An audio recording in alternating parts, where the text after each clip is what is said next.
Bonjour à toutes et à tous, je vais vous présenter aujourd'hui la translation. Donc qu'est-ce qu'une translation? Une translation, c'est tout d'abord une transformation du plan, dans laquelle chaque point se déplace de la même distance, dans la même direction et dans le même sens, sans tourner. On dit que la translation correspond à un glissement. Les enfants en maternelle n'utilisent pas le mot translation, mais le mot glissement. Alors, qu'est-ce que c'est qu'une translation de manière visuelle? Donc si je prends l'étoile par exemple et que je la déplace, que je la fais glisser, hop, dans un sens, de manière linéaire, je la translate. Donc elle glisse, on la voit glisser. Alors elle va glisser comment? Elle va glisser le long d'une ligne droite en suivant ce chemin-ci. Donc on peut représenter le chemin, le déplacement de l'étoile par cette flèche. On aurait très bien pu donner au départ cette flèche-là et dire de la même manière que l'étoile, je vais déplacer cette figure géométrique-ci. Donc je déplace mon pentagone le long de la flèche de manière linéaire, je le fais glisser. Et tous les points du pentagone, celui-ci qui est au sommet, les deux autres ici, se sont déplacés exactement de la même manière.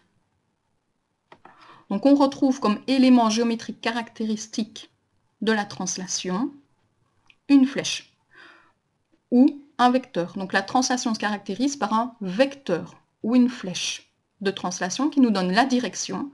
Donc la direction linéaire, le sens indiqué par la flèche et la grandeur du déplacement.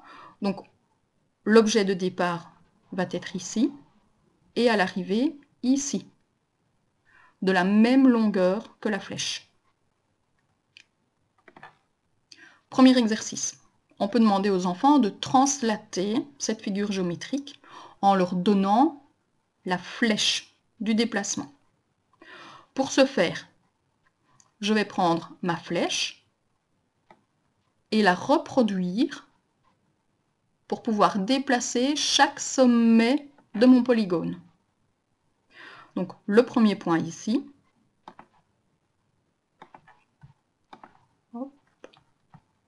Donc ce point-ci va se déplacer le long de cette flèche pour arriver à cette destination-là.